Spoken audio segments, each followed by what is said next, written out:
The boy was hired as an apprentice at a small noodle shop. Not long after starting the job, he fell in love with the shop owner's sweet and gentle daughter. One day, a man walked into the noodle shop. He turned out to be the woman's fiancé. But George, who had seen all kinds of people, immediately sensed something was off about him. Sure enough, one night after work, as George was on his way to take a shower, he happened to run into the man leaving an adult entertainment club, arm in arm with his lover and heading out for a date. George followed them into an underground parking garage and overheard a shocking secret. It turned out that the man had once saved the noodle shop owner during a traffic accident. Out of gratitude, the owner promised his daughter to him in marriage. But the truth was that the entire incident had been staged by the man himself. His real goal was to marry into the family, take over the noodle shop, and become the sole heir to the business. George wrote everything he overheard into his notebook. Just as the man finished packing up and was about to leave, Excuse me, I'm sorry to bother you. Did you mean what you just said? George suddenly appeared, startling him. Realizing his secret had been exposed, the man flew into a rage and brutally beat George. Listen up. I'm licensed in karate, and I'm a member of the Saiko branch of the Yakuza. Don't say anything stupid to the noodle shop owner.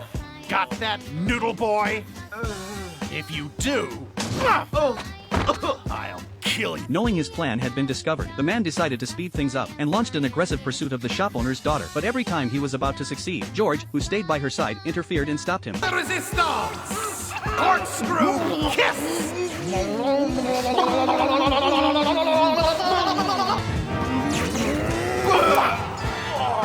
White out!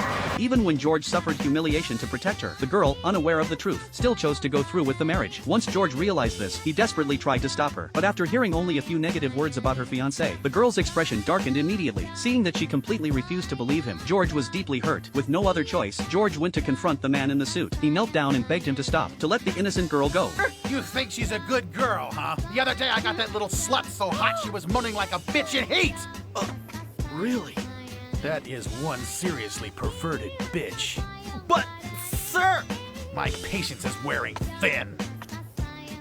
Huh? But unknown to him, the girl had been hiding behind him and witnessed everything. To spare her even more pain, George suddenly pulled the man's lover into his arms and lied, claiming she was his girlfriend. But the girl already knew the truth and couldn't hold back her tears. After fully understanding the man's true intentions, the girl ran away in heartbreak. George tried to chase after her, but the man grabbed him tightly. At that moment, George could no longer tolerate the man's hypocrisy. He finally taught him a lesson. It turned out that George once worked as a Wing Chun instructor. The reason he hadn't fought back earlier was because he didn't want to hurt the girl. But now that she knew the truth, and the man had hurt her, George had no reason to hold back. A week later, George came to say goodbye to the girl. He discovered that her room was now filled with flowers. The girl, who loved flowers, had finally stopped giving them only to others. She realized that to love someone else, she first needed to learn how to love herself. With her heart finally open, the girl understood that George, who had silently protected her all along, was the man truly worthy of her life. However, when she confessed her feelings, George gently and kindly turned her down. Not long after, George said farewell to the noodle shop. Once again, he set off on a journey to rescue the next girl in need.